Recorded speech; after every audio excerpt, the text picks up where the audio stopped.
మీ business ఏదైనా మీ ఊర్లో promotion చేయాలంటే అది సుమన్ టీవీతోనే సాధ్యం. ఇప్పుడే సంప్రదించండి.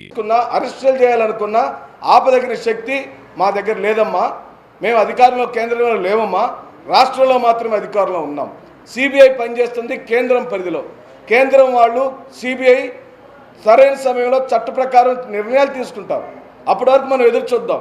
కానీ ఆ పాపాన్నింటినీ బలవంతంగా రుద్ది వైఎస్ఆర్ కాంగ్రెస్ పార్టీ విజయాన్ని అడ్డుకోవాలని మీరు చేసే కుటిల రాజకీయ వ్యవహార శైలిని తీవ్రంగా ఖండిస్తున్నాం. పులివెందుల అసెంబ్లీ నియోజకవర్గానికి సంబంధించి అభ్యర్థిగా నామినేషన్ దాఖలు చేశారు. లక్షలాది మంది అభిమానులు వచ్చి దీవించారు. వారందరికీ కూడా సభాముఖంగా పత్రికాముఖంగా మేము కృతజ్ఞతలు చెప్తున్నాం. ముఖ్యమంత్రి గారిని మరోమారు దీవించబోతున్నాం. ఆ సందర్భంగా వారు చెప్పిన ప్రసంగం పైన కాంగ్రెస్ పార్టీ అధ్యక్షురాలు షర్మిల గారు మరియు వివేకానంద రెడ్డి గారి కూతురైన సునీత గారిద్దరూ ముఖ్యమంత్రి గారిని మరోమారు మాటలు దాడి చేశారు. నేను వారిద్దరిని తప్పిపోయిన కుమార్తెలుగా అభివర్ణిస్తున్నాను. వారిద్దరూ నమ్ముతున్న బైబిల్లోనే ఆ వాక్యాలు ఉన్నాయి. మీడియా ద్వారా వారు వినాలని ఇంటికి వెళ్ళి ఆ వాక్యం చదువుకొని మారు మనసు పొంది మనసు మార్చుకొని వచ్చి అన్నయ్య కాళ్ళు పట్టుకోవాలని నేను కోరుతున్నాను. బుద్ధి మార్చుకోండి అమ్మా, నోటిని కంట్రోల్ చేసుకోండి అమ్మా.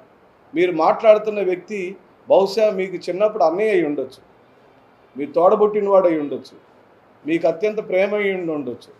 చనిపోయిన వివేకానంద రెడ్డి గారి మీద కూడా మీ ఇద్దరికి బాగా ప్రేమ ఉండొచ్చు, ఉండకపోయి కూడా ఉండొచ్చు. కొంతకాలం ఉండుండొచ్చు, కొంతకాలం పోయి ఉండొచ్చు. అది నా పరిధిలో అంశం కాదు.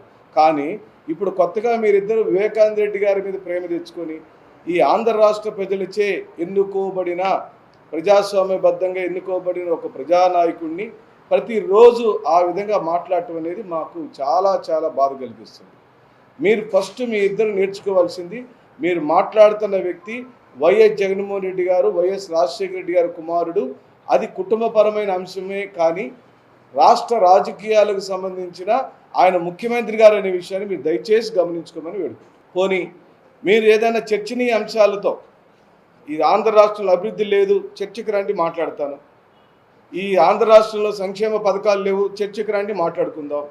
ఈ ఆంధ్ర రాష్ట్రంలో ఉద్యోగాలు లేవు, చర్చకు రండి మాట్లాడుకుందాం. అంతేగాని మీకు వారసత్వం అనేది ఆస్తుల రూపంలో వారసత్వం వస్తుంది, కానీ రాజకీయ వారసత్వం అనేది ప్రజలచే మెప్పు పొందితేనే, ప్రజలు కోరుకుంటేనే, ప్రజలతో ఆమోదం పొందితేనే వాళ్ళు అసలు రాజకీయ వారసత్వం పొందుతారు.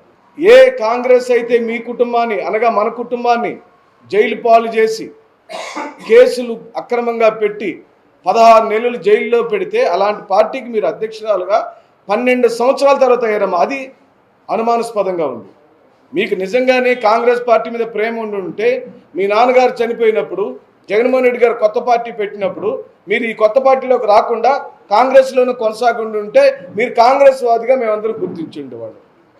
ఇప్పుడు లేని కాంగ్రెస్ పార్టీ వెతుక్కొని ఓతద్దం పెట్టి ఎవరు దొరుకుతారంటే మీరు ఒక దొరికారు, మిమ్మల్ని వాడుకుంటున్నారు. మాకేం అభ్యంతరం లేదు. బీజేపీతో మాకు సమానమైన దూరం ఉంది. మేము ఏ రోజున బీజేపీ సిద్ధాంతాలతో కానీ, బీజేపీ రాజకీయ వైఖరితో కానీ, బీజేపీకి సంబంధించిన పరిపాలన వ్యవహారాల మీద కానీ మేము మద్దతు పలకలేదు. మేము మద్దతు అది అంశాల వారీగా ఆ రోజున చట్టసభల్లోకి ప్రవేశించబడిన అంశం మీద మాకు స్పష్టత ఉండి మాకు అంగీకారం అయితే మేము మద్దతు పలుకుతూ వచ్చాం. అలాగనే 12 సంవత్సరాల తర్వాత మీరు కాంగ్రెస్ని భుజాల మీదకి ఎత్తుకున్నారు. ఈ 12 సంవత్సరాలు ఏం చేశారమ్మా? ఎందుకు కాంగ్రెస్ పార్టీలో జాయిన్ అవ్వలేదు మీరు? ఇప్పుడే రాహుల్ గాంధీని ప్రధానమంత్రి చేయాలనే అంశం ఇప్పుడు ఎందుకు గుర్తొచ్చింది? కనీసం 2019లో అయినా గుర్తు రావాలి కదా, 2014లో అయినా గుర్తు రావాలి కదా. ఈ 12 సంవత్సరాల తర్వాత నాన్నగారు చెప్పిన మాట మీకు గుర్తుందా? మరి ఈ 12 సంవత్సరాల కాలంలో ఆ రాహుల్ గాంధీ, ఆ సోనియా గాంధీ గారు పెట్టిన అక్రమ కేసుల మీద మీరు కూడా విమర్శలు చేశారు కదా. మీరు కూడా ఊరు వాడ సోనియా గాంధీని విమర్శించారు కదా. మీరు చంద్రబాబు నాయుడు గారిని తిట్టారు కదా. అవన్నీ పోయినాయమ్మా, అవన్నీ గాలికి పోయినాయా? అక్కడే వైఎస్ఆర్ గారి అసలు సిసలు వారసులు ఎవరనేది అర్థమవుతుందని చెప్పి నేను మనవి చేస్తూ, ముఖ్యమంత్రి గారు ఏమి సాధించలేకపోయారు అంటున్నారు. మేము ఒప్పుకుంటామమ్మా. మేము మిమ్మల్ని అడుగుతున్నామమ్మా, మీరు ఇప్పుడు కాంగ్రెస్ అధ్యక్షురాలు, యాక్చువల్గా మీకు ఆ పాపంలో భాగస్వామ్యం లేదు. మీరు 2014 విభజన అప్పుడు మన పార్టీలోనే ఉన్నారు. ఇప్పుడు అక్కడికి పోయి విమర్శలు మా వైపు తిప్పారు. మేమేం అడగట్లేదమ్మా. ప్రత్యేక హోదా అనే పదాన్ని ఆ రోజు చట్టం చేసి ఉండుంటే ఈ నష్టం లేదు కదమ్మా, ఈ కొట్లాటలు లేవు కదమ్మా, ఈ ఇంత బాధలు లేవు కదమ్మా, నిరుద్యోగులైన పిల్లకాయలందరికీ ఉద్యోగాలు వచ్చాయి కదమ్మా, పరిశ్రమలు వచ్చాయి కదమ్మా. అయినా మీరు అనుకుంటున్నారమ్మా విభజన పాపం కాంగ్రెస్ని ఈ భూమి ఉన్నంత కాలం, అమ్మా బాగా వినండి, ఈ భూమి ఉన్నంత కాలం ఆంధ్రప్రదేశ్లో కాంగ్రెస్ పార్టీ జీవం పోసుకోవటం కుదరదమ్మా. ఈ ఆంధ్ర రాష్ట్ర ప్రజల యొక్క ఉసురు కాంగ్రెస్ పార్టీకి తగిలింది. ఈ ఆంధ్ర రాష్ట్ర ప్రజల యువత మహిళల యొక్క ఉసురు, రైతుల యొక్క ఉసురు కాంగ్రెస్ పార్టీకి తగిలి మట్టి కొట్టుకొని పోయిందమ్మా.